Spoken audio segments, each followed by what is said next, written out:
At the annual reunion, my grandmother patted my hand too hard. Still no ring? At your age, even the orphanage wouldn't take you. As relatives chuckled, my partner strode in, sliding a ring onto my finger. Sorry I'm late, darling. Grandma's jaw dropped as the room erupted in gasps. You're 33, Crystal. Even the orphanage wouldn't take you now. Grandma Karen's words echoed through the community center as 27 pairs of eyes turned to witness my annual humiliation. But this year I wasn't planning to sit there and take it. This year I had backup. The familiar sting of her words should have sent me spiraling into the same shame spiral I'd experienced every year since I was 26. Instead, I felt oddly calm, my fingers unconsciously moving to the phone in my purse where Stephen's last text waited. On my way. 5 minutes. The weight of the velvet ring box hidden in my car seemed to pulse with possibility. I forced my face into the same resigned expression I'd worn to these family gatherings for 7 years, letting Grandma Karen think she'd landed her usual devastating blow. Around us, the familiar cast of characters played their predictable roles. Uncle Pete shifted uncomfortably in his folding chair, suddenly fascinated by his paper plate of potato salad. Aunt Susan made that sympathetic clicking sound with her tongue while shaking her head. My cousin Mike actually smirked behind his beer bottle, as if my single status was somehow personally entertaining to him. But it was my mother's reaction that still cut the deepest even after all this time. She looked down at her hands, the same way she had 7 years ago when this whole nightmare began. Her silence wasn't neutral, it was complicity. It was agreement wrapped in maternal politeness, and we both knew it. Grandma, I said softly, my voice carrying just enough submission to keep her guard down, you always know exactly what to say. The sarcasm was subtle enough that she'd take it as acknowledgement of her wisdom, but I caught Cousin Rachel's sharp glance from across the room. At least someone in this family could still read between the lines. Before we continue with Crystal's story of revenge and redemption, please consider subscribing if you believe love deserves a second chance and family cruelty should have consequences. Now let's see how this reunion unfolds. Grandma Karen settled back in her chair with visible satisfaction, adjusting her pearl necklace, the one she wore to every important family event like armor. I just worry about you, dear. A woman your age all alone in that apartment. It's not natural. When I was your age, I already had 3 children and a husband who provided well for our family. The same speech word for word that she'd delivered last year and the year before that. I could recite it along with her at this point. What she didn't know was that I'd been recording these conversations on my phone for the past 2 years, not out of malice, but as a form of therapy. Dr. Williams, my counselor, had suggested documenting the patterns of emotional manipulation to help me recognize them in real time. Times were different then, I replied, playing my part in our annual dance. Women have more options now. Options, she snorted, the word dripping with disdain. Options don't keep you warm at night, Crystal. Options don't give you grandchildren or someone to take care of you when you're old. You're wasting your best years chasing some fantasy of independence. I glanced at the community center clock. 2 minutes until Stephen's entrance. My heart rate picked up slightly, but not from anxiety this time. From anticipation. 7 years of this same conversation. 7 years of feeling like I was disappointing everyone just by existing. 7 years of wondering if maybe she was right about me being fundamentally flawed somehow. The truth was, Grandma Karen's annual interrogation had become a self-fulfilling prophecy. After Stephen left, I'd thrown myself into work, into building the perfect single life, into proving that I didn't need anyone's approval to be complete. But somewhere along the way, protecting myself from further heartbreak had become a prison of my own making. I dated occasionally, safe men with good jobs and proper pedigrees who bored me to tears within 3 dates. I attended work functions alone, took solo vacations to places I photographed for social media but never really experienced. I'd built a beautiful life on paper that felt hollow at its core, all because I was terrified of giving anyone else the power to disappoint me the way Stephen had. Or more accurately, the way I'd disappointed myself by choosing my family's approval over my own happiness. You remember Stephen Martinez, don't you? I asked casually, watching her face carefully. My ex-fiancé from college?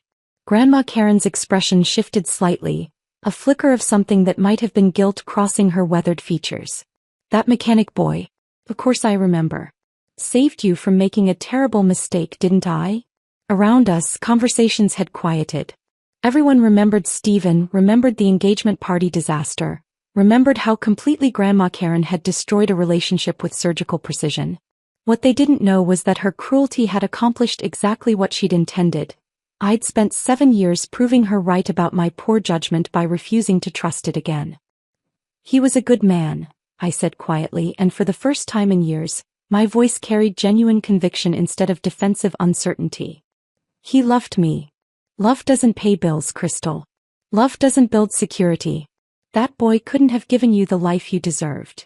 She leaned forward, lowering her voice to that conspiratorial tone she used when delivering her harshest truths.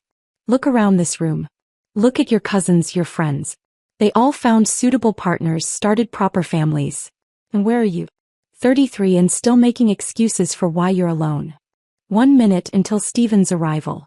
I could feel my phone buzzing with his text confirmation, and I had to resist the urge to smile.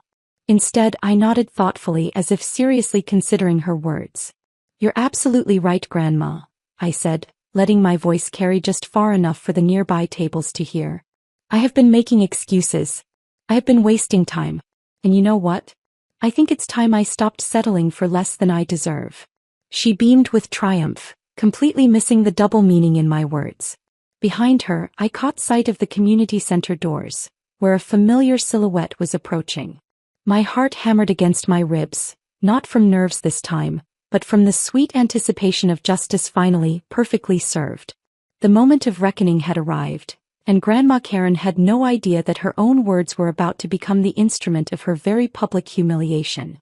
The doors burst open exactly as Grandma Karen opened her mouth to deliver another lecture about my life choices. Stephen stepped through like he owned the place, and the transformation was so complete that for a moment, I wondered if I was hallucinating. Gone was the uncertain young man who'd once tugged at his collar nervously before meeting my family. This version of Stephen Martinez commanded attention without demanding it, his presence filling the room in a way that made conversations pause mid-sentence. But I'm getting ahead of myself. The Stephen walking through those doors was the product of 7 years I'd spent building walls while he'd been tearing his entire world down and rebuilding it from scratch. After that Tuesday when I watched his truck disappear around the corner, I'd done exactly what everyone expected me to do. I threw myself into work with the kind of desperate intensity that impressed supervisors and worried friends. The marketing firm downtown became my sanctuary, my excuse, my entire identity wrapped up in client presentations and campaign strategies. 60-hour weeks weren't just normal for me, they were necessary. They kept my mind occupied during the hours when missing Stephen felt like a physical ache. My apartment became a museum of controlled perfection. Every piece of furniture chosen deliberately, every book arranged just so, every surface clear of the comfortable clutter that comes with sharing space with another person. I told myself I loved the silence, the ability to eat dinner at 9 p.m. or watch terrible reality TV without judgment. The truth was messier and more pathetic. I was creating a space so sterile that no one could ever feel comfortable enough to stay long enough to leave me again. When my college friend Sarah first tried to set me up with her cousin James, a perfectly nice accountant with kind eyes and a stable job, I found myself dissecting every conversation for warning signs. He laughed too loudly at his own jokes. Red flag. He ordered wine without asking what I preferred. Red flag. He mentioned wanting kids someday during dessert. Massive red flag, because what if my family didn't approve of his parenting philosophy or his choice of neighborhood schools?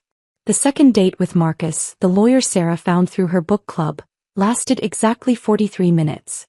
He had the audacity to suggest we split the dinner bill, which I actually appreciated, but then I started wondering if Grandma Karen would see that as a sign he couldn't provide properly. The third date with David never happened because I convinced myself he was too ambitious. What if his business ventures failed and I ended up supporting us both, proving her right about my poor judgment in men? Each failed attempt at connection reinforced the narrative I'd built around myself. I was too picky, too damaged, too set in my ways to find love. My family began treating me with the careful kindness reserved for wounded animals. Aunt Susan would pat my shoulder meaningfully at weddings. My mother started sending me articles about women who'd found happiness later in life, always with a note attached. Just something interesting I thought you might enjoy. The family reunion circuit became an annual parade of other people's happiness and my increasing isolation. Cousin Rachel's engagement party, where she glowed with the kind of joy I vaguely remembered feeling once. Her bridal shower, where I helped plan games and smiled until my face hurt while she opened gifts for the life I'd chosen to abandon. Her wedding, where I danced alone and caught her bouquet by accident, the flowers hitting my hands like an accusation. Then came the baby shower for her first child, where every conversation seemed designed to remind me what I was missing. "You'd make such a wonderful mother, Crystal," the aunts would say with pitying smiles. "Maybe someday you'll find someone special." The second baby shower 2 years later felt like attending my own funeral. Everyone speaking about my potential in past tense, as if my window for happiness had officially closed. Mike's housewarming party was particularly brutal. He was younger than me by 3 years, but there he stood in his new kitchen, arm around his girlfriend Jenny, talking about mortgage rates and property taxes with the easy confidence of someone whose life was unfolding exactly as planned. I'd brought an expensive bottle of wine and spent the evening in his backyard, pretending to be fascinated by his neighbor's garden while watching him flip burgers for a crowd of coupled friends. Even Danny, sweet, irresponsible Danny who'd spent most of his 20s playing guitar in terrible bands and dating women our grandmother openly despised, had found love with Maria, a kindergarten teacher from Nebraska who baked cookies for every family gathering and remembered everyone's birthdays.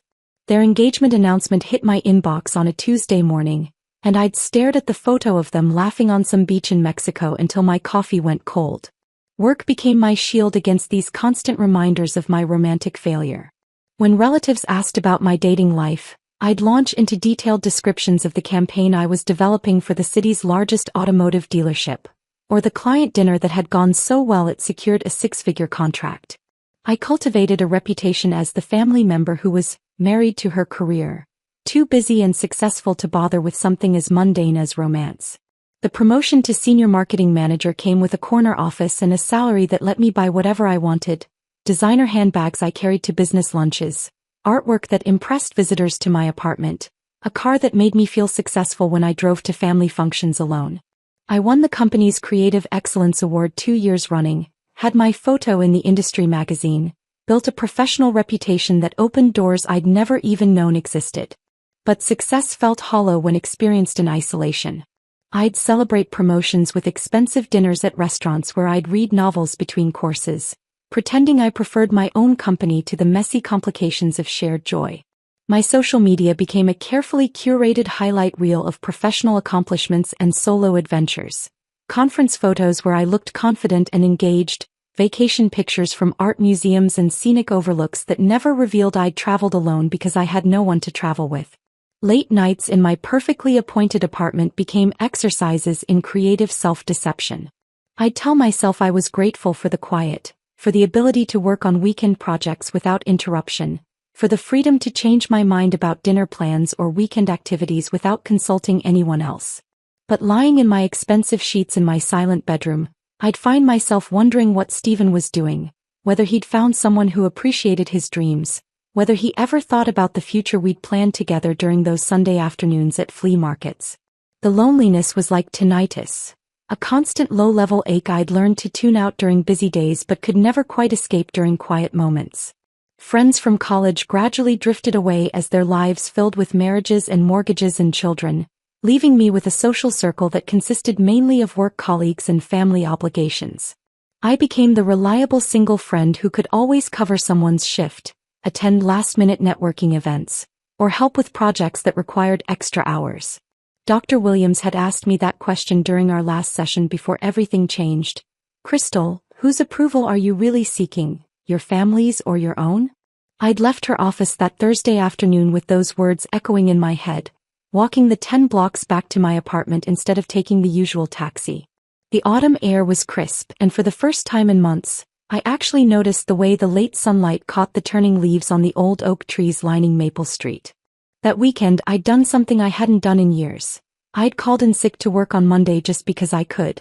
Not because I was ill, not because I had an emergency, but because I wanted to spend a day figuring out who I was when I wasn't performing for anyone else's expectations.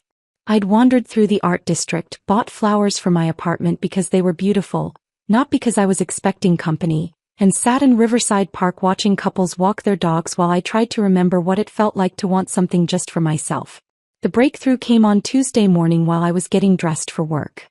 I'd reached for my usual black blazer, the one that projected competence and kept conversations focused on business rather than personal matters, and suddenly felt exhausted by the weight of all that professional armor. Instead, I'd chosen an emerald green sweater that brought out my eyes, one I'd bought months ago but never worn because it seemed too soft, too approachable for the image I'd cultivated.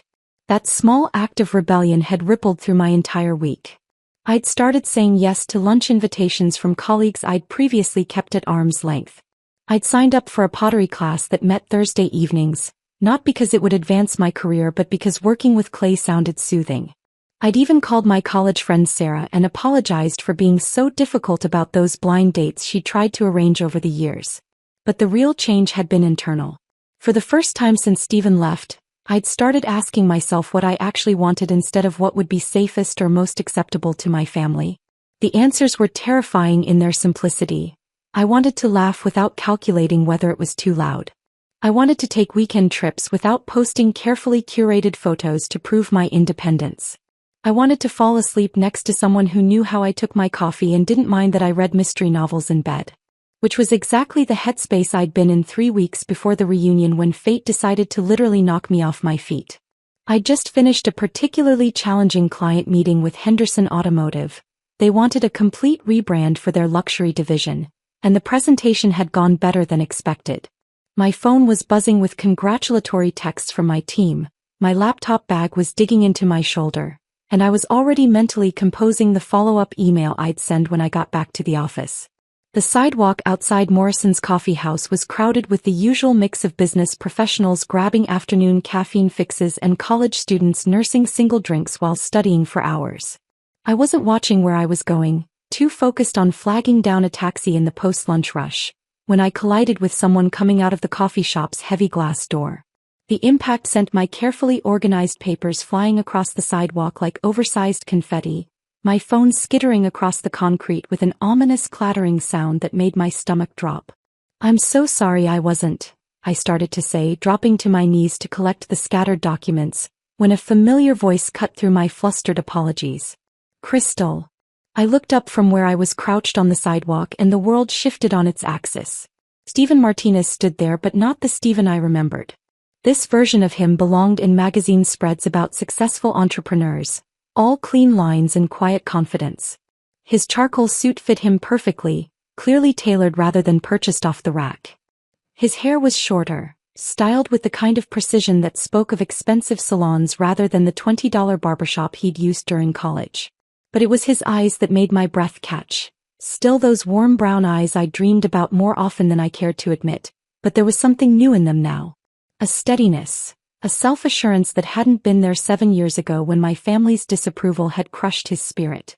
"Stephen," I whispered, and his name felt strange on my tongue after so many years of avoiding it in conversations. The city noise around us, honking cars, chattering pedestrians, the distant sound of construction work, faded into background static.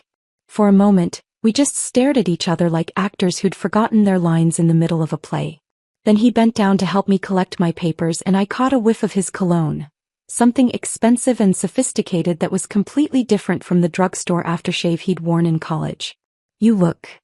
I started, then stopped, unsure how to finish that sentence without sounding ridiculous. "Different," he suggested, handing me the last of my scattered documents. His smile was familiar and strange at the same time, carrying echoes of the boy I'd loved but filtered through experiences I knew nothing about. 7 years will do that to a person.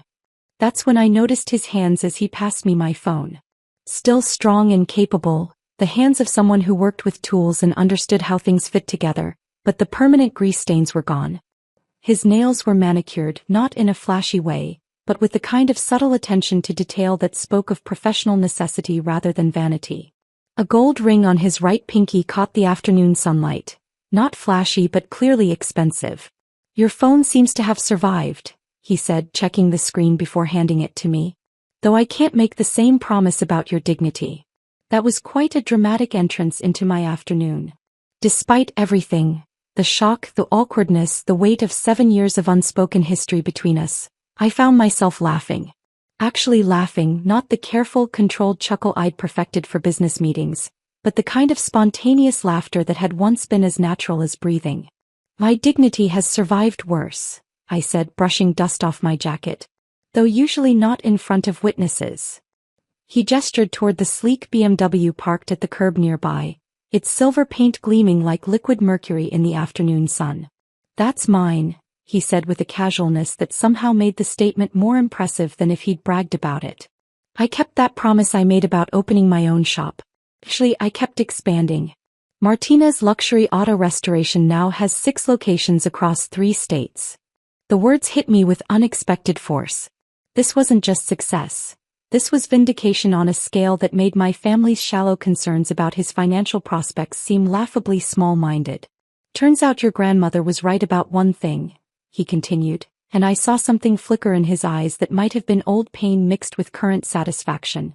I did need to make something of myself. The silence stretched between us, loaded with everything we weren't saying. 7 years of separate lives, separate struggles, separate victories that had somehow led us both to this moment on a busy sidewalk outside a coffee shop where neither of us had planned to be. Would you like to get coffee? He asked suddenly. I mean, since we're already here and I did just knock you over. It seems like the least I can do. Despite every logical part of my brain screaming warnings, I heard myself say yes to coffee. Stephen's smile widened, genuine pleasure lighting up his features in a way that made my chest tighten with memories I'd spent years trying to bury. Morrison's was packed with the usual afternoon crowd, but Stephen somehow managed to secure us a corner table near the window, away from the chaos of laptop-wielding students and chattering business types.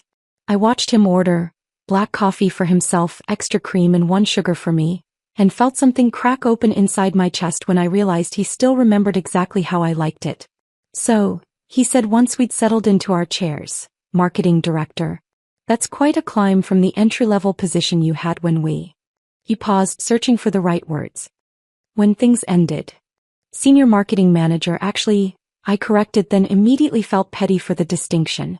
And yes, it's been a good 7 years professionally speaking. He nodded, stirring his coffee with deliberate slowness. I saw the Henderson Automotive campaign last month. The one with the vintage car theme. Brilliant work. The compliment caught me off guard. You know my work? I make it my business to know what's happening in the automotive marketing world, he said with a slight smile. Plus, I may have kept tabs on you over the years. Not in a creepy way, he added quickly, reading my expression. Just curiosity about how your life turned out. We spent the next hour carefully dancing around the elephant in the room, sharing sanitized versions of our separate journeys. He told me about the early years after our breakup. The fury that had driven him to work 16-hour days, the way he channeled every ounce of hurt and rejection into learning everything he could about vintage car restoration. I was angry, he admitted, and for a moment, I caught a glimpse of the wounded young man I remembered.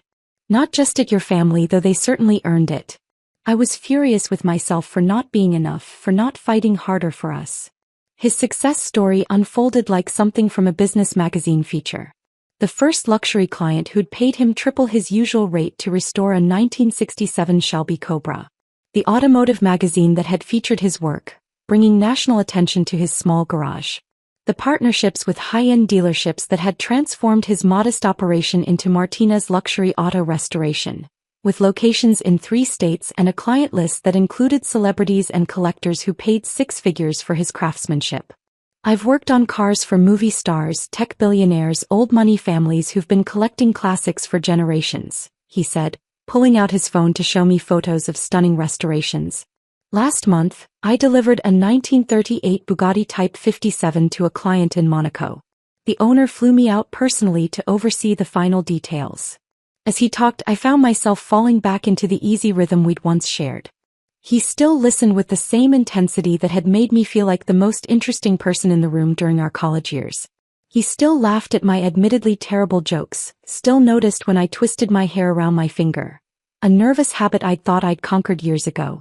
But there was something new too, a polish and worldliness that spoke of experiences far beyond our small city. He mentioned car shows in Pebble Beach, restoration projects for European collectors, business relationships that spanned continents. This wasn't just success. This was the kind of achievement that made my family's narrow definitions of worth seem laughably provincial. Do you ever wonder, he asked as our second hour stretched into a third, his voice dropping to something more intimate. What would have happened if we'd been brave enough to ignore everyone else's opinions? The question hung between us like a bridge I wasn't sure I was ready to cross.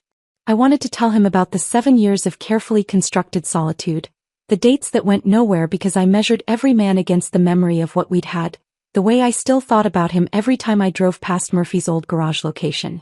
Every day, I whispered instead, the honesty of it surprising us both. Stephen leaned back in his chair, studying my face with an intensity that made my pulse quicken. Your family's reunion is coming up, isn't it? Next month. I blinked, startled by the sudden change of subject. How do you know that? Your cousin Mike mentioned it on Facebook. I still keep track of some of your family members, you know. Old habits. His smile had an edge to it now, something sharper than nostalgia. I imagine it'll be the usual gathering. Same questions about your personal life, same subtle disappointment about your choices. Heat flooded my cheeks because he was absolutely right and we both knew it. It's family, I said weakly. Family, he repeated, and there was something dangerous in his tone now. The same family that convinced you I wasn't good enough 7 years ago. The same family that spent the last decade watching you build an impressive career and wondering why you can't seem to find someone nice to settle down with. The accuracy of his assessment stung because it was so precisely true.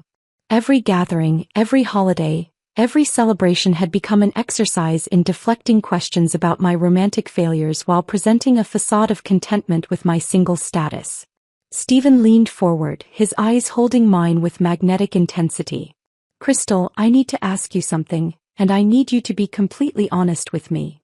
My heart hammered against my ribs as I nodded. Are you happy? Really, truly happy with the life you've built? The question was simple, but the weight behind it was enormous. I could have lied, could have painted a picture of fulfillment and independence, could have maintained the careful narrative I'd constructed over 7 years of family gatherings. But looking into his eyes, those same warm brown eyes that had seen me through college heartbreaks and late-night study sessions, I found myself telling the truth. No, I whispered. I'm successful, I'm independent, I'm everything I thought I wanted to be. But I'm not happy. He nodded slowly as if my answer confirmed something he'd already suspected. What if I told you there was a way to change that? A way to show your family exactly what their judgment cost both of us? Something in his tone made my stomach flutter with anticipation and terror in equal measure. What do you mean? Stephen's smile was slow, deliberate, and absolutely wicked. Would you like some help showing them exactly what they lost when they convinced you to let me go? The proposal hung in the air between us, loaded with possibility and danger. I thought about Grandma Karen's annual interrogation, about the pitying looks and careful suggestions about keeping an open mind about dating. I thought about 7 years of proving I didn't need anyone while secretly aching for the connection I'd thrown away. What did you have in mind? I asked, surprised by the steadiness of my own voice. Stephen's grin widened, and for the first time in 7 years, I felt truly recklessly alive. A dramatic entrance at your family reunion, Stephen had said that afternoon over coffee, his eyes gleaming with mischief. Picture this. You're sitting there enduring the usual interrogation, and just when your grandmother delivers her cruelest line, I walk through those doors like I own the place. The plan had seemed so simple in theory. 3 weeks of careful orchestration had led to this moment, and now, standing in my bedroom at 6 a.m. on reunion day, I felt like I might throw up. The navy dress hung on my closet door like a costume for a role I wasn't sure I was ready to play. The ring, God, that magnificent, ridiculous ring, sat in its velvet box on my dresser, catching the morning light and throwing rainbows across my ceiling. Stephen's apartment had become our war room over the past 2 weeks. His place overlooked the river, all clean lines and expensive furniture that somehow still managed to feel welcoming rather than intimidating. We'd spread photos of my family across his coffee table like generals planning a military campaign, analyzing personalities and predicting reactions with the precision of behavioral scientists. Your Uncle Pete will make a joke to deflect the tension, Stephen had said, pouring wine from a bottle that probably cost more than my monthly grocery budget. Your mother will cry, happy tears, but she'll need a moment to process. Mike will be impressed despite himself, because he's always been competitive about success. But your grandmother. He'd paused, studying her photo with the intensity of a chess master contemplating his opponent's next move. He's going to be furious. Not just surprised, genuinely angry that her judgment was so spectacularly wrong. The ring shopping had been an experience I'd never forget. Stephen had picked me up in a restored 1965 Mustang convertible, cherry red with white leather interior, that turned heads at every intersection. "Show car," he'd explained with a grin. "If we're going to make a statement, we might as well arrive in style." The jewelry store had been the kind of place I'd only ever window shopped at. All marble floors and crystal chandeliers, with security guards who looked more like Secret Service agents than retail employees. Margaret, the sales associate, had treated us like visiting royalty when Stephen mentioned he was looking for something spectacular for his recently reconciled fiancée. I'd tried on rings that cost more than my annual salary, each one more breathtaking than the last. But when Margaret brought out the princess-cut diamond, 10 carats total, she'd mentioned casually as if discussing the weather, I'd actually gasped audibly. The thing was magnificent, catching the store's perfect lighting and throwing rainbows across my hand like captured starlight. "This one," Stephen had said decisively, not even asking the price. "This is the one that says, I succeeded beyond your wildest dreams and chose the woman I wanted anyway." We'd spent hours rehearsing every detail. The timing of his entrance, the exact words he'd use, even the way I should extend my hand for the ring. Stephen proved to be a natural actor, able to shift seamlessly between the confident businessman he'd become and subtle hints of the passionate young man I'd fallen in love with years ago. "The most important thing," he'd reminded me during one of our practice sessions, "is that we're not lying about our feelings. We're just presenting them in a way that serves our purposes." We'd developed backup plans for every contingency. What if someone recognized him before his transformation? What if Grandma Karen was too shocked to react dramatically? What if the family was genuinely happy and our revenge fell flat? We'd even established subtle signals. If I touched my earring, he'd amp up the charm. If he straightened his tie, I'd know to prepare for a quick exit. The night before the reunion, I'd sat in my apartment surrounded by the evidence of our elaborate scheme. The perfect dress, the stunning ring, printed copies of Stephen's recent business profile from the City magazine. I should have felt excited, triumphant, ready for justice. Instead, I'd felt hollow and uncertain. Are we terrible people for wanting to do this? I'd asked Stephen during our final phone call. There had been a long pause before he'd answered. Maybe. But sometimes terrible people need to see the consequences of their cruelty. Maybe it's time your family learned that their judgment doesn't determine anyone's worth. Now, arriving at the community center an hour early, I threw myself into helping with setup to calm my nerves. Mom chatted anxiously about the guest list, the food, whether we'd remembered to buy enough ice. I half-listened while mentally mapping the room, calculating sightlines and acoustics for maximum impact when Stephen made his entrance. My hands shook slightly as I folded napkins and I had to consciously remind myself to breathe normally. The familiar chaos of family gatherings began to build around me. Uncle Pete's booming laugh echoing off the walls, Aunt Susan clutching her latest craft project, cousins arriving with children in tow. But today felt different, charged with anticipation that only I could feel. "You seem distracted, honey," Mom observed, giving me one of her searching looks. "Everything okay?" I managed a smile and blamed work stress, the standard excuse that always satisfied family concerns. Around us, relatives filtered in with their usual patterns.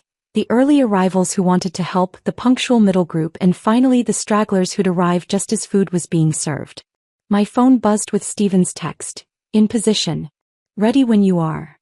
The moment was approaching, and despite all our planning, all our rehearsals, all our careful consideration of every possible outcome, I felt like I was standing at the edge of a cliff with no idea what lay at the bottom. Grandma Karen's entrance was perfectly timed as always.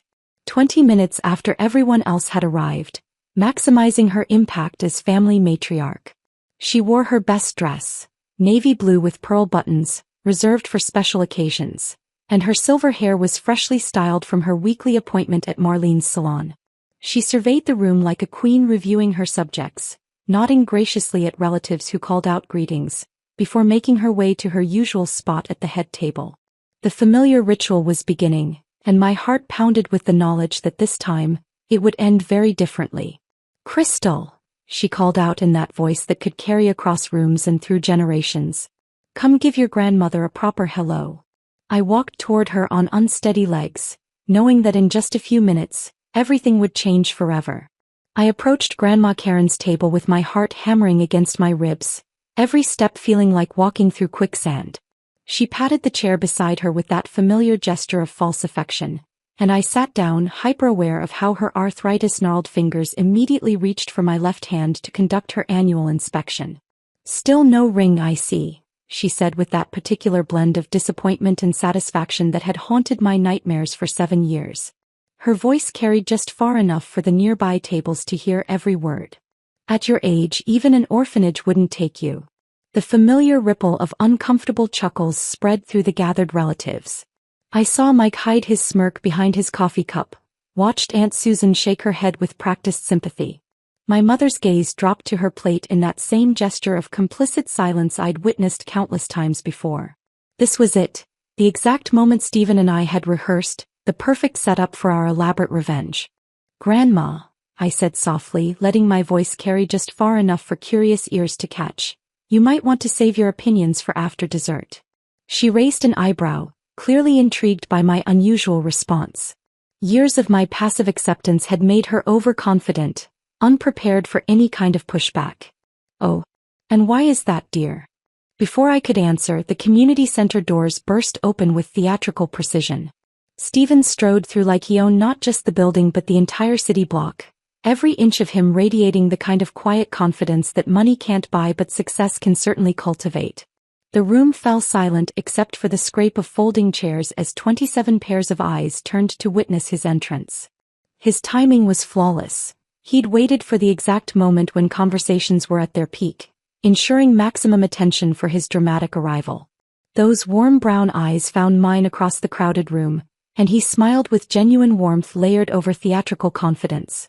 Sorry I'm late, darling, he called out, his voice carrying clearly in the suddenly hushed space. Traffic was absolutely terrible. He walked toward our table with purposeful strides, pulling the velvet ring box from his jacket pocket as he moved. Every step was calculated, every gesture designed for maximum impact. I extended my left hand exactly as we'd practiced, and he slid the 10-carat diamond onto my finger with the smooth precision of a magician executing his most impressive trick. The ring caught the community center's harsh fluorescent lighting and threw sparkles across the white tablecloth like scattered stars. Even in that unflattering illumination, the diamond was breathtaking, impossible to ignore, undeniably expensive. Hope I didn't miss anything important, Stephen added conversationally, leaning down to kiss my cheek with just the right amount of familiarity and affection. The reaction was everything we'd choreographed and more. Grandma Karen's face cycled through expressions like a broken slot machine. Shock, confusion, rapid calculation, and finally sputtering outrage. Her teacup rattled against its saucer as her hands began to tremble. What? Crystal, what is the meaning of this? She managed to gasp out, her voice climbing higher with each word. Around the room, conversations erupted in overlapping waves of excitement and confusion. Is that Stephen Martinez? Didn't they break up years ago? Look at the size of that ring. How did this happen? When did this happen? My cousin Rachel was the first to break free from the collective shock, practically launching herself from her chair to grab my hand and examine the ring up close. Questions tumbled from her lips faster than I could process them, let alone answer. Behind her, other relatives began gravitating toward our table like moths drawn to a particularly spectacular flame. Uncle Pete stood up for a better look, his expression shifting from confusion to impressed recognition as the pieces clicked into place. Well, I'll be damned, he said loud enough for the entire room to hear. Stephen Martinez. I read about you in the business section last month. Fancy seeing you here. That comment sent another ripple of whispers through the crowd. The business section meant success, meant legitimacy, meant everything Grandma Karen had insisted Stephen would never achieve. I looked directly at my grandmother, who was still staring at Stephen as if he were a ghost who'd materialized at her dinner table. Her carefully applied lipstick had smudged slightly, and for the first time in my memory, she looked genuinely rattled rather than merely disapproving. You were absolutely right, Grandma, I said sweetly, holding up my hand so the ring caught the light and threw more rainbows across the table. I was waiting for the right man. Turns out he was worth the wait. The next few minutes became a masterclass in watching someone's carefully constructed worldview crumble in real time. Grandma Karen attempted to regain her composure, trying to smile and appear pleased while her eyes darted frantically between Stephen's expensive suit and my spectacular ring. "Well," she said weakly, her voice lacking its usual commanding authority, "I suppose congratulations are in order." But Stephen wasn't finished with his performance. With perfect timing, he leaned down to her eye level and spoke in a voice that was quiet enough to seem intimate but loud enough for nearby relatives to catch every word. "Mrs. Morrison, I want to thank you personally," he said with devastating politeness. "Your words 7 years ago were exactly the motivation I needed to build my business empire. I've thought of you often over the years, actually. Every time I signed a major contract or opened a new location, I remembered that night in Crystal's kitchen when you told me I'd never amount to anything." The comment was delivered with such smooth courtesy that she couldn't object without looking petty, but the meaning was crystal clear to everyone within earshot. Grandma Karen's face flushed deep red, her mouth opening and closing without producing any sound. Around us, family members who had witnessed the original engagement party disaster began connecting the dots. I watched their expressions shift from surprise to understanding to something approaching shame as they realized what they'd been complicit in all those years ago. The silence that followed wasn't the comfortable quiet of people processing good news. It was the thick, suffocating atmosphere of collective guilt finally coming home to roost. Stephen straightened up and extended his hand to Grandma Karen with impeccable manners. "I hope we can put the past behind us and start fresh," he said graciously. "After all, we're going to be family now." She stared at his outstretched hand for a long moment before finally, reluctantly, shaking it with the enthusiasm one might reserve for touching a dead fish. The gesture was captured by at least 3 smartphones, ensuring it would be preserved for posterity and probably shared on social media within the hour. What happened next was almost comically predictable. Once the initial shock began to wear off, the family's behavior shifted into damage control mode. Suddenly, everyone wanted to claim they'd always known Stephen and I belonged together, that they'd always believed in our epic love story. The revisionist history unfolded with breathtaking speed and shamelessness. If this story of perfect payback had you cheering for Crystal, hit that like button right now. My favorite part was when Stephen announced the Karen Morrison Memorial Animal Sanctuary, the ultimate mic drop moment. What was your favorite moment? Drop it in the comments below. Don't miss more satisfying revenge stories like this. Subscribe and hit that notification bell so you never miss an upload. My name is Haley Mitchell, and I turned 24 last Tuesday while working a 12-hour shift at Memorial Hospital. I'd been a registered nurse for almost 2 years, and the Toyota Corolla parked in the staff lot was my pride and joy, the first car I'd ever bought with my own money. During my lunch break, my phone buzzed with a text from my dad. "We sold your car for $8,000. Jake needs tuition money. Family comes first. Be grateful we raised you right." My hands started shaking so badly I dropped my sandwich. They couldn't have. They wouldn't have. But they did. Before I dive into how my parents sold my car without permission and how I finally stood up for myself, drop a comment letting me know where you're watching from. Hit that like button if you've ever had family take advantage of your kindness, and subscribe to join me on this journey of setting boundaries and reclaiming my life. Growing up in the Mitchell household meant one thing above all else. What my parents wanted always came first. My father Frank, a loan officer at the local bank with an inflated sense of authority, and my mother Diane, a part-time receptionist who weaponized guilt like an Olympic sport, controlled every aspect of my childhood and adolescence. My wardrobe, my friends, my hobbies, all subject to their approval. My younger brother Jake, now 20, and sister Melissa, 18, never seemed to face the same scrutiny or demands. "Haley, you're the oldest. You need to set an example," became the soundtrack of my youth, playing on repeat whenever I questioned their decisions or expressed a desire for independence. When I wanted to join the volleyball team in high school, I couldn't because I needed to babysit my siblings. When I received a partial scholarship to my dream university across the state, I was firmly directed toward the local community college because family stays together. The pattern was painfully predictable. Jake wanted a gaming computer. Dad worked overtime to buy it. Melissa needed dance lessons. Mom rearranged the entire family schedule to accommodate.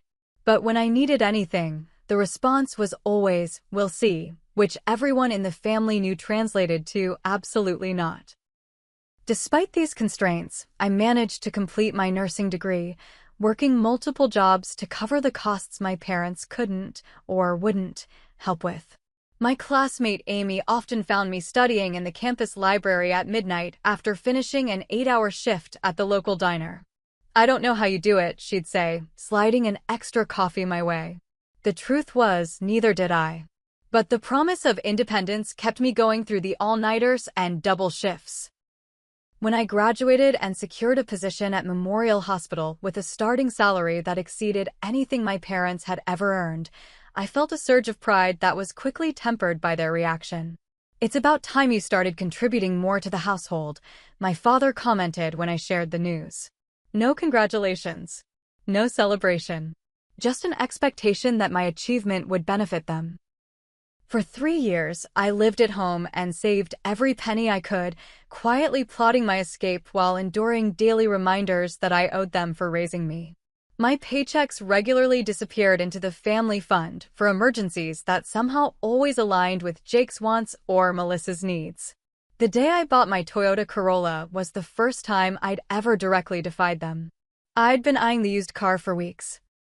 A 2015 model with reasonable mileage and a price tag of $12,000 that I could actually afford thanks to my secret savings account. When I drove it home, my father's face darkened with a storm of disapproval. "You spent your money on this?" Without consulting us, he demanded, as if I'd committed an unforgivable betrayal. "I'm 23, Dad. I need reliable transportation for work," I replied, clutching the keys tightly in my palm, already anticipating his attempt to take them. My mother's approach was more insidious. "I thought we raised you to think about others before yourself. Your brother's college tuition is coming due, and now you've wasted money on this." It wasn't wasted money. It was my freedom. For the first time, I could come and go without borrowing the family car or explaining my whereabouts. I could take extra shifts without coordinating transportation. I could even, though I barely allowed myself to think it, start looking for my own apartment. In the 6 months since purchasing my car, my parents' financial demands had intensified.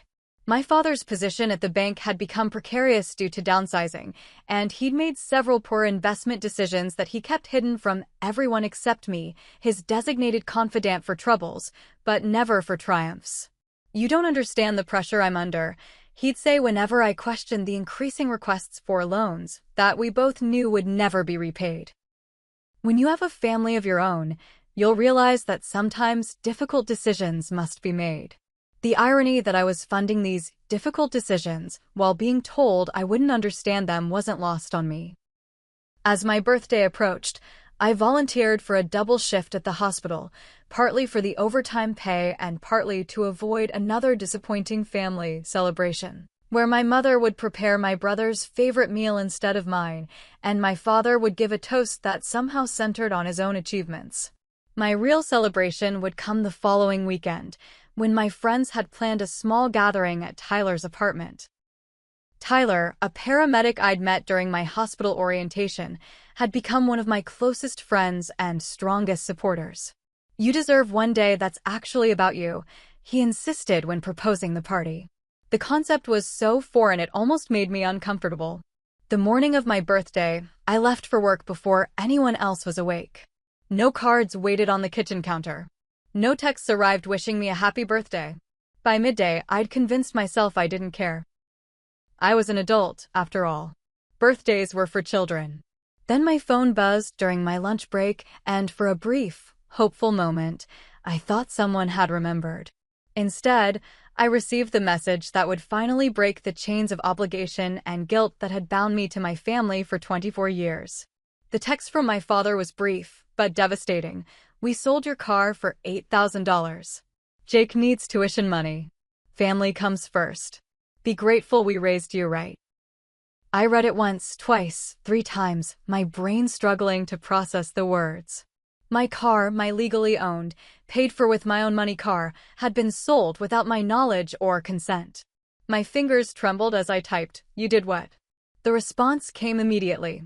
"Don't be dramatic. We left your things from the car on your bed. You can take the bus to work until you save up for another one." The casual cruelty of it knocked the wind out of me. I sat in the hospital cafeteria, surrounded by colleagues chatting and eating while my world imploded. My car wasn't just transportation, it was the first major step toward my independence, tangible proof that I could build a life on my terms. I excused myself to the bathroom where I pressed my forehead against the cool tile wall, trying to steady my breathing. I had patients waiting. I couldn't fall apart now. With trembling hands, I splashed water on my face and returned to the floor, somehow functioning on autopilot through medication rounds and patient assessments. During my afternoon break, I called my father, hoping against hope that this was some terrible misunderstanding. "Dad, please tell me you didn't really sell my car," I said when he answered. "Of course we did," he replied, as if discussing something as trivial as rearranging the living room furniture. "Jake's tuition is due next week, and we're short. The dealership gave us a fair price considering the mileage. But it wasn't yours to sell." My voice rose, drawing concerned looks from passing staff members. "The car is in my name. I paid for it." "You had no right." "Don't take that tone with me," he interrupted. "You're being selfish. Jake needs his education." What was I supposed to do? Let him drop out? Family comes first, Haley. Always. "Put Mom on the phone," I demanded, hoping for some semblance of reason from her. My mother's voice was soft, but cutting when she came on the line. "Honey, if you really loved us, you wouldn't make such a fuss. Jake has his whole future ahead of him. You already have your degree and a good job. You can manage without a car for a while." Before I could respond, I heard Jake in the background, his voice carrying clearly through the phone, tell her to chill out. "I need education more than she needs a car.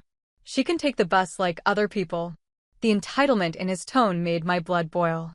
Then Melissa chimed in, "Seriously, she should just get over it.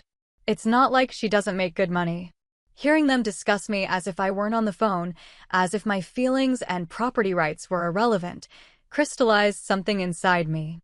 These people, my family, saw me as nothing more than a resource to be used and discarded at their convenience. "What dealership did you take it to?" I asked, struggling to keep my voice steady. "Carson's on Main," my father replied. "Why?" "It's done, Haley. Move on." I ended the call without another word and immediately phoned Carson's dealership. After explaining the situation to an increasingly uncomfortable sales manager named Paul, the truth emerged. My parents had indeed sold my car that morning, presenting the title with what appeared to be my signature. "Ma'am, I have the paperwork right here," Paul said hesitantly. "It has your signature on the title transfer." "That's not possible," I replied. "I'm at work. I haven't signed anything." A heavy silence followed before Paul cleared his throat. "I think you should come down when you can. And maybe bring a police report." The realization hit me like a physical blow. They had forged my signature. They had committed fraud. The car was in my name only. I had insisted on that despite my father's attempts to be added to the title, just in case. The spare key they had was meant for emergencies, not to facilitate theft. As I ended the call with Paul, my colleague Janice touched my shoulder. "Haley, your patient in 304 is asking for pain medication." I nodded, wiping away tears I hadn't realized were falling. "I'll be right there." Somehow, I made it through the remaining hours of my shift, attending to patients with as much care and attention as I could muster while my personal life crumbled. The unfairness of it all kept hitting me in waves, that on my birthday, of all days, my family had committed what amounted to grand theft auto against me. As I changed out of my scrubs at the end of my shift, Amy noticed my red-rimmed eyes. "What happened?" she asked, sitting beside me on the bench. When I explained, her expression shifted from concern to outrage. "That's illegal, Haley. That's not just wrong, it's criminal. You need to report this." "They're my family," I said weakly, the excuse sounding hollow even to my ears. "Family doesn't steal from you," Amy replied firmly. "What are you going to do about getting home?" I hadn't even thought that far ahead. My car, my now sold car, had been my transportation to and from the hospital. "I can call an Uber," I began, but was interrupted by another voice. "I can drive you," offered Tyler, who had just finished his paramedic shift and overheard our conversation. "And I think you should call the police." I shook my head, not ready to take that step, though a part of me knew he was right. As we walked to the parking lot, the empty space where my Corolla should have been seemed to mock me, a perfect metaphor for the void where familial love and respect should exist. The ride to my parents' house was quiet, Tyler occasionally glancing at me with concern, but respecting my need for silence. When we pulled up to the curb, he put the car in park but didn't unlock the doors. "You don't have to go in there," he said quietly. "You can stay at my place or with Amy. Take some time to figure things out." His kindness nearly broke me, but I shook my head. I need to face them. I need to see if there's any explanation that could possibly make this okay. There wasn't. When I walked through the front door, my family was seated around the dinner table, eating as if nothing unusual had happened. My car belongings, sunglasses, phone charger, emergency kit, and the small container of personal items I kept in the glove compartment had been unceremoniously dumped on my bed, some things broken in the process. "Finally home," my mother remarked without looking up from her plate. "There's leftover casserole in the fridge if you're hungry." The normalcy was surreal. I stood in the doorway, staring at them, wondering how these people who shared my blood could be so callous about violating my trust and stealing my property. "How could you?" I finally managed to ask. My father sighed dramatically, as if I were a petulant child interrupting an important meeting. "We've been through this, Haley. Jake needed the tuition money. The decision is made. Be mature about it." "Mature?"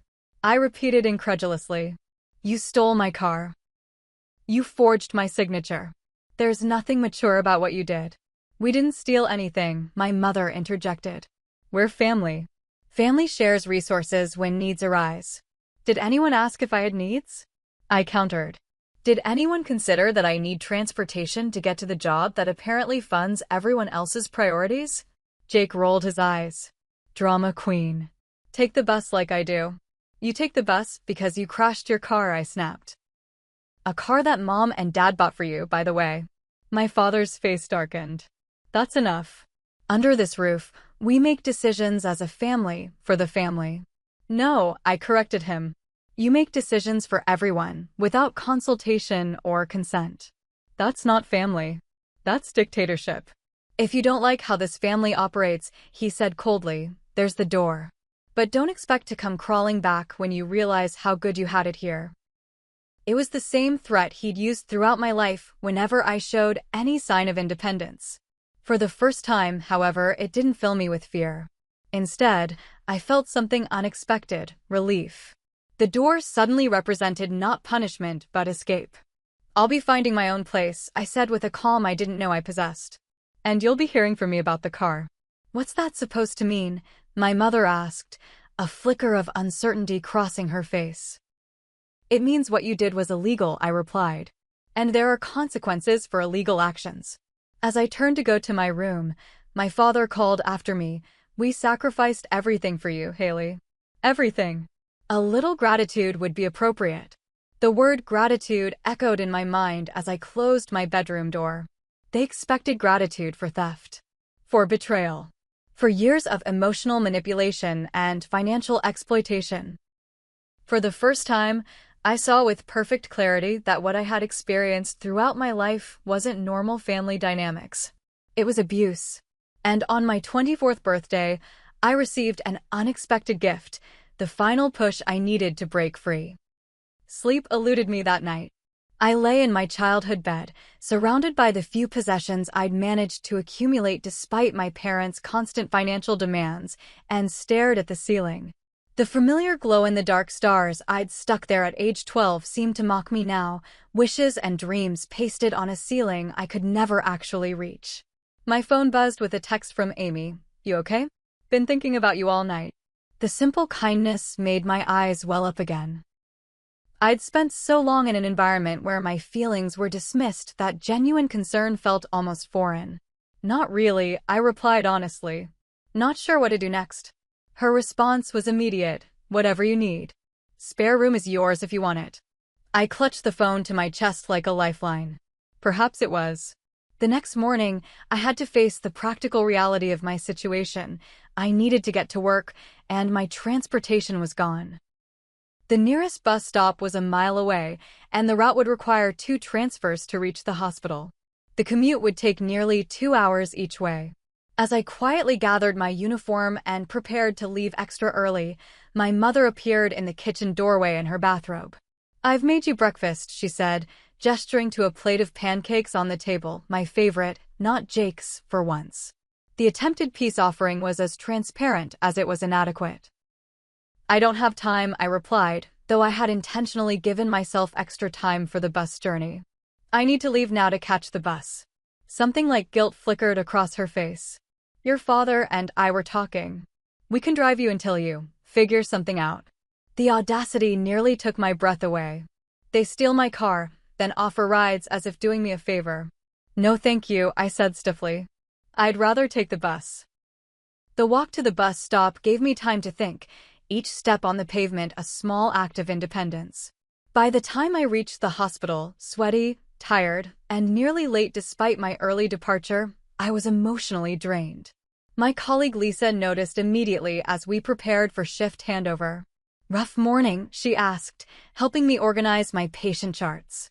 "Rough life," I muttered, then immediately regretted the self-pity in my voice. Throughout my shift, I moved through my duties mechanically, my mind elsewhere. During lunch, Amy joined me, sliding into the cafeteria seat across from mine. "You look terrible," she said bluntly. "No offense." "None taken," I sighed, picking at my salad without appetite. "I feel terrible." "Did you report the car theft yet?" I shook my head. "I don't know if I can do that to them. They're still my parents." Amy leaned forward, her expression serious. "Haley, listen to me. If a stranger stole your car, would you report it?" "Of course, but no buts. What they did was theft. The fact that they're related to you makes it worse, not better." Her words resonated, but taking action against my family felt impossible. Years of conditioning had taught me that their needs always superseded mine, that questioning their authority was selfish and ungrateful. Even now, with the clear evidence of their betrayal before me, I struggled to break free from those deeply ingrained beliefs. "I'll think about it," I promised, though we both knew I was stalling. The real breakdown came at the end of my shift. In the quiet privacy of the hospital locker room, I opened my locker to find the small birthday card that Tyler had slipped inside, a simple gesture from someone who had no obligation to remember my birthday, but did anyway. The contrast between his thoughtfulness and my family's callousness was stark. I sank onto the bench, card clutched in my trembling hands, and finally allowed the tears to flow freely. Years of suppressed hurt and anger poured out in heaving sobs that I couldn't control. That's how Tyler found me when he came looking after his shift ended. Without a word, he sat beside me and put his arm around my shoulders, offering quiet support until the storm of emotion subsided.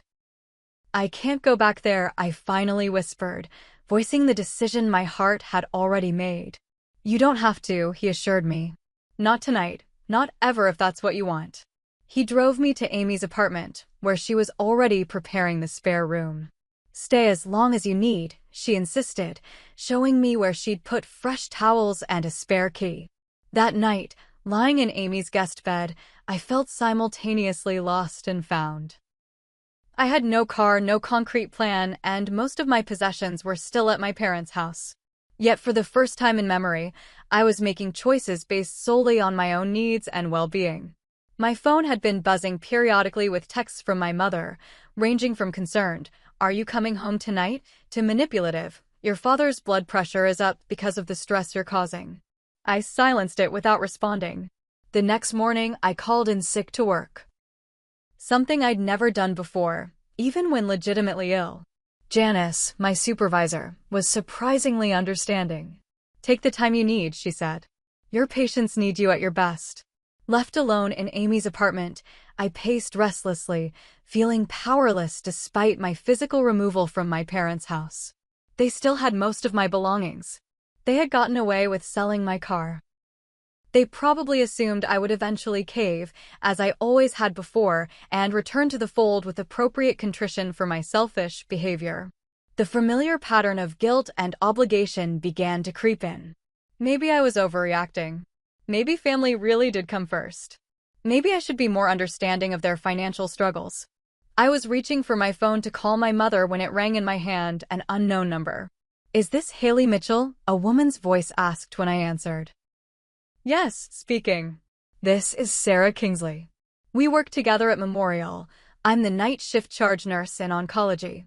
I knew Sarah by reputation more than personal interaction since we worked different shifts. At 45, she was respected for both her clinical skills and her no-nonsense approach to workplace drama. "Amy mentioned you're going through some family difficulties," Sarah continued. "I hope you don't mind her sharing that. I experienced something similar years ago, and she thought I might have some perspective to offer." Something in her tone, understanding without pity, made me open up. Before I knew it, I was pouring out the whole story, from the years of financial exploitation to the car theft. Sarah listened without interruption until I finished, slightly embarrassed by my emotional download to someone I barely knew. "Haley," she said finally, her voice gentle but firm, "what you're describing isn't normal family dynamics. It's financial abuse." The word abuse hung in the air between us. I had used it in my own thoughts, but hearing someone else, someone older and wiser, confirm it gave the assessment weight and validity. "I don't know what to do," I admitted. "I feel trapped even though I've physically left." "That's because you haven't mentally left yet," Sarah replied. "They've conditioned you to prioritize their needs and feelings above your own. Breaking that conditioning is harder than walking out the door." "How do I break it?" I asked, desperate for a roadmap out of the emotional maze. "You recognize that you have legitimate rights," Sarah said. "You start enforcing boundaries. And sometimes, you have to be willing to take actions that they'll label as disloyal or ungrateful in order to protect yourself." "Like reporting the car theft?" I ventured. "Exactly like that," she confirmed. "They're counting on your reluctance to hold them accountable. That's how they've controlled you all these years." After we hung up, I sat at Amy's kitchen table, Sarah's words replaying in my mind. The clarity they provided was like oxygen after years of breathing in the toxic fog of manipulation. I was still scared. I was still sad. But for the first time, I was also angry. Not the helpless anger that burns inward, but the righteous anger that fuels action. And I was ready to act. The day after my conversation with Sarah became the first day of my new life. I woke early, made a pot of coffee in Amy's kitchen, and sat down with a notebook to create what I called my independence plan. First, I needed to secure my remaining possessions from my parents' house. Next, I needed affordable housing of my own. And finally, I needed transportation to get to and from work. The tasks seemed overwhelming when viewed together, but Sarah had advised me to break them down into manageable steps. "Start with your support system," she had suggested. "You'll be surprised how many people want to help." Taking her advice, I texted Tyler, "Can you help me get my things from my parents' house tomorrow when they're at work?" His response was immediate, "Absolutely." "What time?" Amy emerged from her bedroom as I was making my list, hair tousled from sleep. "Planning the revolution?" she asked, pouring herself coffee. "Something like that," I smiled weakly. "I need to find an apartment I can afford on short notice." Amy sat across from me, suddenly looking excited. "Actually, Kendra from Pediatrics just mentioned her roommate is moving out next week. Her place is only about 10 minutes from the hospital." Kendra was a pediatric nurse I knew casually from hospital functions, warm, reliable, and refreshingly drama-free. The prospect of sharing space with someone like her rather than continuing to impose on Amy was appealing. "Would she mind if I called her?" I asked. "Are you kidding? She's been struggling to find someone trustworthy. She'd probably offer you the room on the spot." By noon, I had a potential living situation. Kendra had indeed been enthusiastic, offering to show me the apartment that evening. "It's nothing fancy," she warned, "but it's clean, safe, and the rent is reasonable." My next call was more difficult. Mark Williams was a lawyer who had dated Amy briefly the previous year. Though their romantic relationship hadn't worked out, they had remained friends, and I knew he specialized in property law. "I can't afford legal fees," I admitted after explaining my situation. "Let's start with a consultation," Mark suggested. "No charge. Then we'll figure out your options." Meeting with Mark that afternoon in his modest office downtown, I learned several important things. First, what my parents had done was unequivocally illegal, both the theft of the car and the forgery of my signature. Second, I had several potential courses of action, ranging from a civil suit to criminal charges. And third, I needed to document everything. "Start keeping records of all communications with your parents," Mark advised. "Texts, emails, voicemails, preserve them all. And don't delete anything they've already sent, especially any admissions about taking the car." As I left his office with a folder of information, I felt a strange sense of calm. Knowledge was power, and for once, I wasn't operating from a place of emotional reaction, but informed decision-making. That evening, Kendra showed me her apartment, a 2-bedroom unit in an older but well-maintained building. The available room was small, but had good natural light and built-in shelves. The shared spaces were tidy and comfortable. "I work a lot of evenings, so we probably won't overlap too much," Kendra explained. "House rules are pretty simple: clean up after yourself, no loud music after 10, and contribute to the snack drawer." She pointed to a kitchen drawer filled with an impressive variety of chips, cookies, and chocolate bars. "The snack drawer is non-negotiable," she added with mock seriousness. I found myself laughing genuinely for the first time in days. "I can definitely contribute to the snack drawer." By the time I returned to Amy's apartment, I had signed a rental agreement with Kendra, starting the following week. The security deposit had taken a chunk of my savings, but it was worth the peace of mind. As I prepared for bed, my phone rang, my parents' number. After a moment's hesitation, I answered, putting the call on speaker and recording it as Mark had advised. "Haley," my father's voice was artificially warm. "When are you coming home? Your mother is worried sick." "I'm not coming home," I replied, surprised by the steadiness in my voice. "I've found my own place." A brief silence followed before his tone changed, becoming cold and dismissive. "Don't be ridiculous. You can't afford your own place. Come home, and we'll forget this childish tantrum." "It's not a tantrum, Dad. You stole my car. You forged my signature.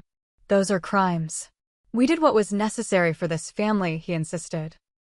"If you're going to be technical about it, technical?" I interrupted. "There's nothing technical about grand theft auto and forgery." My mother's voice broke in, likely on another extension. "Haley, please. We're your parents. We've given you everything. You owe us." "I don't owe you the right to steal from me," I stated firmly. "I'm an adult. My property is mine, not yours. So what are you saying?" My father's voice had taken on the dangerous quiet that had intimidated me throughout childhood. "Are you threatening us?" "Your own parents. I'm informing you that I'll be coming tomorrow at 2 o'clock to collect my belongings. Tyler will be with me. I expect no interference. If you walk out like this," my father warned, "don't expect any support from us ever again." The threat that had kept me compliant for years now seemed almost laughable.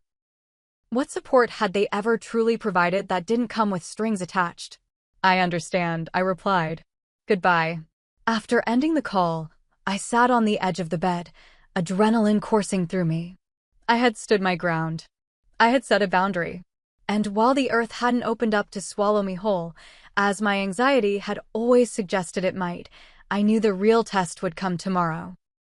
That night, I created a group chat with Tyler, Amy, Sarah, and Kendra, explaining my plan to retrieve my belongings the next day.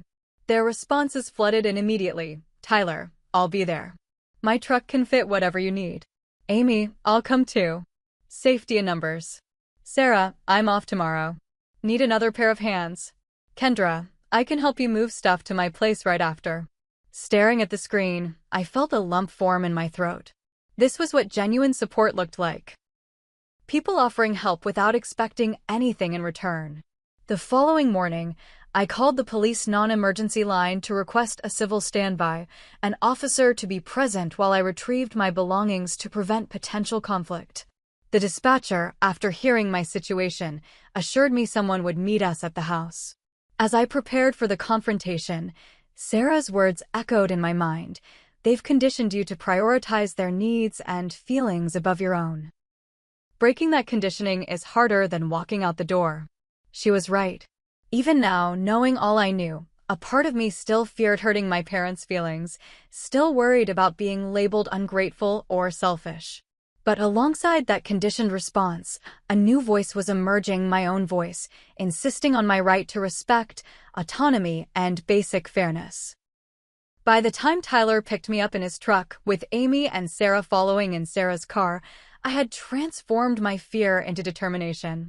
This wasn't just about retrieving clothes and personal items. It was about reclaiming my life.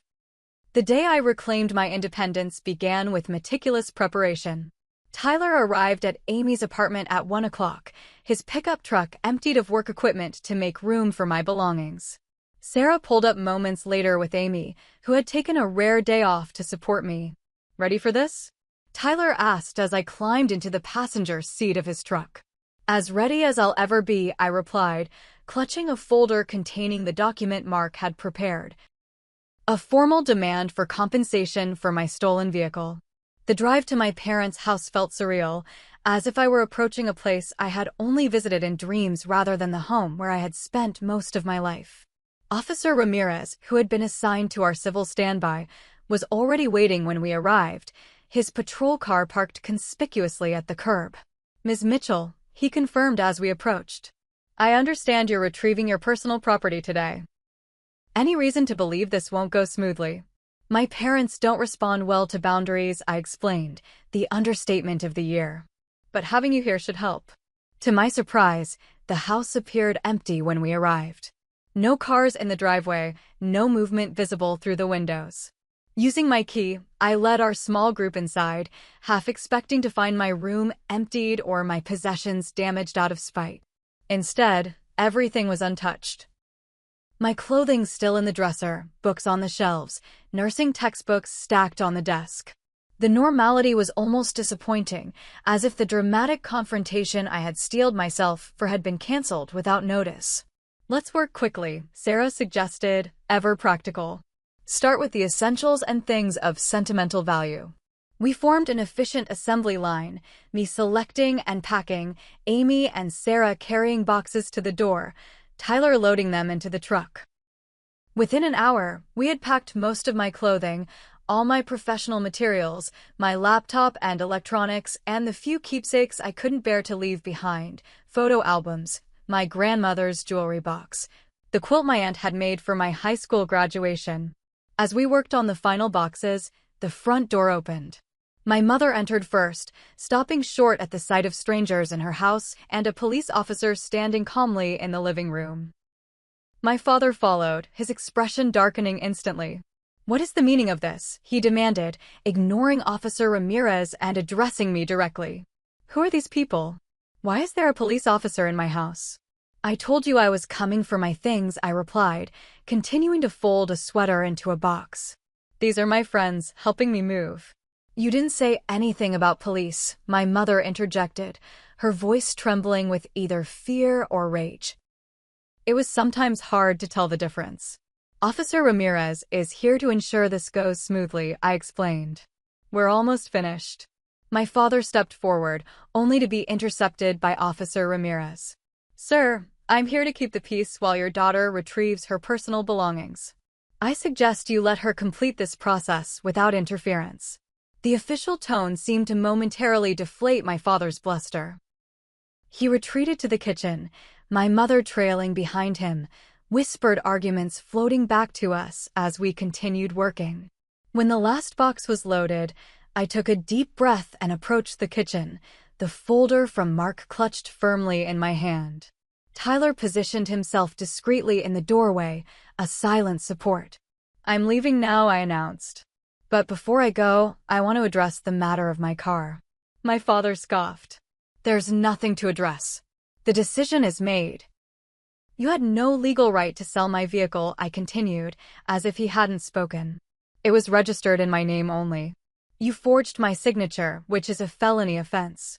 "We are your parents," my mother hissed, her earlier trembling replaced by indignation. "Everything we've done has been for this family." "Selling my car without permission wasn't for me," I countered. "It was for Jake, who has never been expected to support himself the way I've had to." As if summoned by his name, my brother appeared in the doorway behind Tyler, looking confused and annoyed. "What's going on? Why are there people taking your stuff?" "I'm moving out," I told him simply.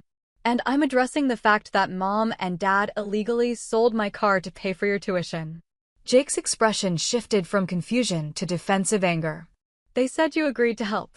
Don't blame me because you changed your mind." "I never agreed to anything," I replied. "They stole my car, Jake. They committed fraud."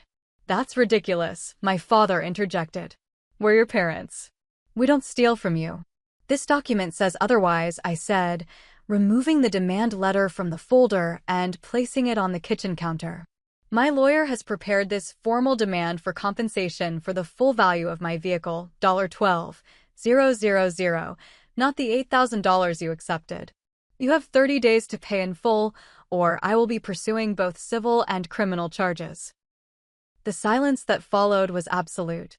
My father stared at the document as if it were a venomous snake, while my mother's face drained of color.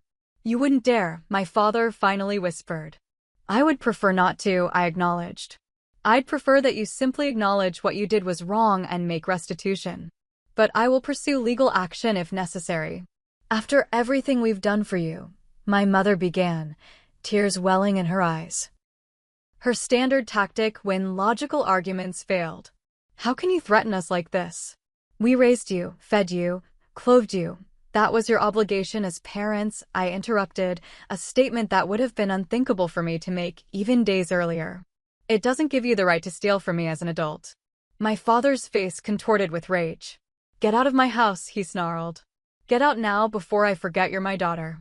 "Frank," my mother gasped, but he continued. "If you pursue this, you are no longer part of this family. Do you understand? You will be dead to us." The threat hung in the air between us.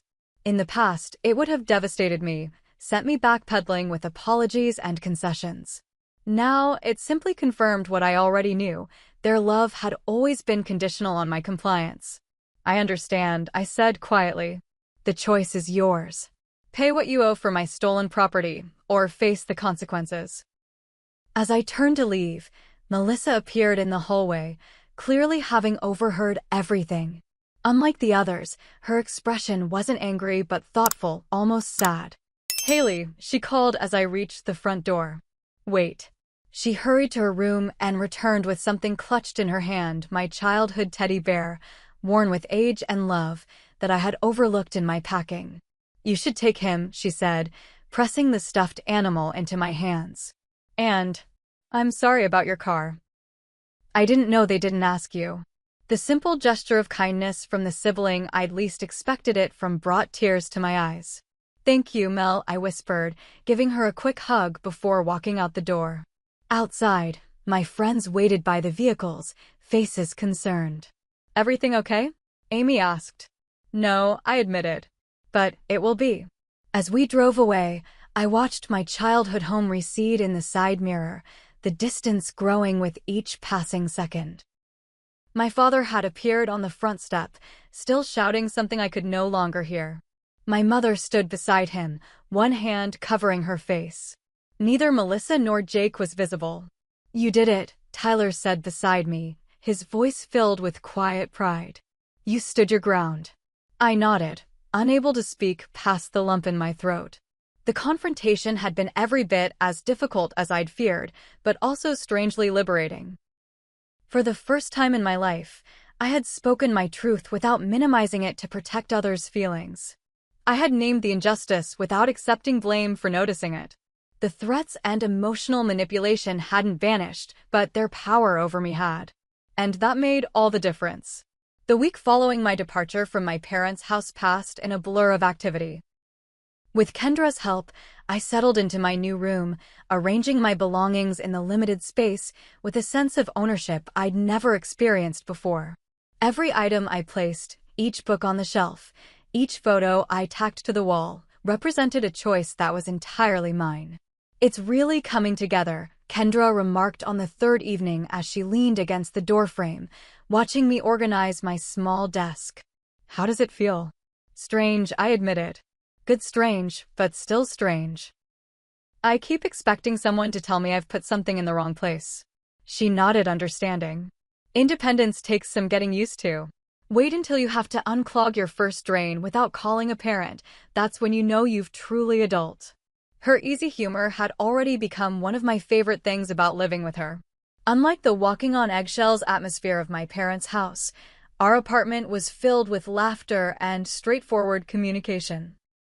The practical challenges of my new independence were substantial but manageable. Without a car, my commute to the hospital required careful planning and occasional ride-sharing with colleagues heading in the same direction. My budget, already tight, now had to accommodate rent and transportation costs I hadn't anticipated. Yet these limitations felt different from the financial constraints I'd experienced while living at home. These were my challenges, faced on my terms, without the constant drain of supporting others' priorities. 1 week after delivering the demand letter, I received my first communication from my parents, a formal letter from their attorney rejecting my claim for compensation. "They've hired Gerald Winston," Mark informed me when I brought him the letter. "He's known for aggressive tactics." "What does that mean for my case?" I asked, anxiety creeping into my voice. "It means they're taking this seriously," he replied. "Which actually works in our favor. They wouldn't hire Winston if they didn't believe they were legally vulnerable." Over the following days, the legal process unfolded alongside my new life. I filed a police report documenting the car theft and forgery, providing the officer with text messages in which my father explicitly admitted selling my car without permission. Carson's dealership cooperated fully, providing copies of the sales documents with the forged signature. "We have a solid case," Mark assured me. "The evidence is clear. The question is how far you want to push this." It was a question I wrestled with daily. Despite everything, these were still my parents. The thought of them facing criminal charges created a knot of conflicting emotions that kept me awake at night. "They're counting on that hesitation," Sarah pointed out during one of our regular coffee meetings. "They've trained you to protect them, even at your own expense." She was right, of course. The conditioning ran deep, making it difficult to separate legitimate compassion from unhealthy guilt. In the end, my decision came not from anger, but from clarity. My parents needed to experience consequences to understand that their behavior was unacceptable. 2 weeks after moving out, I filed formal charges of grand theft auto and forgery. The detective assigned to my case, a no-nonsense woman named Detective Sawyer, took my statement with professional detachment. "Family cases are always complicated," she acknowledged. "But the law is clear. You can't sell someone else's vehicle without their consent, regardless of your relationship to them." The fallout was swift and dramatic. My parents received formal notices to appear for questioning. Extended family members began taking sides, most supporting my parents based on their carefully crafted narrative of an ungrateful daughter, but a few reaching out to offer support after hearing my version of events. My Aunt Catherine, my mother's older sister, called me out of the blue one evening. "I always wondered when you'd finally stand up to them," she said without preamble. "Your mother has been calling everyone in the family, telling them you've lost your mind. But I've watched how they've treated you for years." Her validation brought tears to my eyes. "I thought I was crazy sometimes," I admitted. "The way they made everything seem normal. There's nothing normal about expecting your adult daughter to finance the family while taking away her independence," Aunt Catherine stated firmly. "I'm proud of you, Haley. It takes courage to break patterns like this." Not all reactions were as supportive. My Uncle Robert left a scathing voicemail accusing me of destroying the family over a car. Several cousins unfriended me on social media. Even my grandmother, usually a neutral party in family disputes, expressed disappointment in my decision to involve outsiders in what she considered private family matters. The most unexpected development came from Melissa. 3 weeks after I moved out, she texted asking if we could meet for coffee. Wary but hopeful, I agreed. We met at a cafe halfway between her school and my apartment. At 18, My sister still carried the round-cheeked softness of adolescence, but her eyes held a new awareness as she stirred her latte. "It's weird at home now," she began. "Dad's angry all the time. Mom cries a lot. Jake just stays in his room playing video games." "I'm sorry it's difficult," I said, meaning it. She shook her head. "That's not why I wanted to talk. I wanted to tell you that I get it now. What you were saying about them treating you differently. What changed?" I asked, genuinely curious. "After you left, they started expecting me to take over your role," she explained. "Suddenly, I'm supposed to work part-time to contribute to the family while maintaining perfect grades. Dad took control of my savings account for safekeeping. It's like they just transferred all their expectations from you to me." The realization that my parents hadn't learned from my departure, but had simply found a new target made my stomach churn. "Mel, that's not right. Your money is yours. You need to protect it." "I know that now," she said, a determined set to her jaw that reminded me of my own recent awakening. "I've been talking to Aunt Catherine about opening a new account they can't access." Pride swelled in my chest. "That's really smart, Mel. And if you need any help, would you really help me?" She interrupted. "Even after everything?" "Of course," I assured her. "You're my sister. What happened with Mom and Dad doesn't change that." Tears welled in her eyes. "Jake says we should hate you for what you're doing to the family. But I think you might be saving me from going through what you did." We parted with a tight hug and a promise to stay in touch regardless of what happened with our parents. That connection, honest, equal, and free from manipulation, felt like the first healthy family relationship I had ever experienced. Meanwhile, the consequences of my legal action continued to unfold. Detective Sawyer informed me that the district attorney had decided to pursue the forgery charges, but was willing to negotiate on the theft charge if restitution was made. "Your parents are facing serious consequences," Mark explained during our next meeting. "Forgery carries potential jail time. They're motivated to settle." Sure enough, a settlement offer arrived through their attorney the following week, $10,000 in compensation for the car, with the stipulation that I drop all criminal charges. "What do you think?" I asked Mark after reviewing the offer. "It's less than the full value, but more than they got from selling it," he replied. "From a practical standpoint, it would resolve this faster than going to court. But it's your decision, Haley. What outcome are you looking for here?" I considered the question carefully. What did I want? Revenge? Justice? Or simply acknowledgement that what they had done was wrong? "I want them to understand they can't treat people this way," I said finally. "But I don't necessarily want them to go to jail." After further negotiation, we reached an agreement. Full restitution of $12,000, a formal written apology acknowledging the wrongdoing, and my parents' agreement to attend financial boundaries counseling. In exchange, I would not pursue criminal charges. The check arrived by certified mail 3 days later, accompanied by a terse letter of apology that clearly had been drafted by their attorney and reluctantly signed by my parents. It wasn't the heartfelt reconciliation part of me had secretly hoped for, but it was accountability, perhaps the first real accountability they had ever faced. With the settlement money, I purchased a used Honda Civic, less expensive than my previous car, allowing me to keep some funds in savings. The day I drove it off the lot, registration and insurance in my name only, I felt a profound sense of reclaiming what had been taken from me, not just transportation, but agency over my own life. My professional life flourished amid these personal changes. Freed from the constant financial drain of supporting my family, I could focus fully on my nursing career. When a senior position opened in the emergency department, Janice encouraged me to apply despite my relatively limited experience.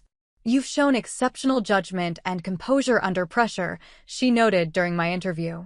"Recent events in your personal life have demonstrated that clearly." I got the position, which came with a substantial pay increase and more regular hours. The irony wasn't lost on me. By prioritizing my own well-being for once, I had actually improved my professional prospects rather than undermining them as my parents had always implied would happen if I selfishly focused on my own needs.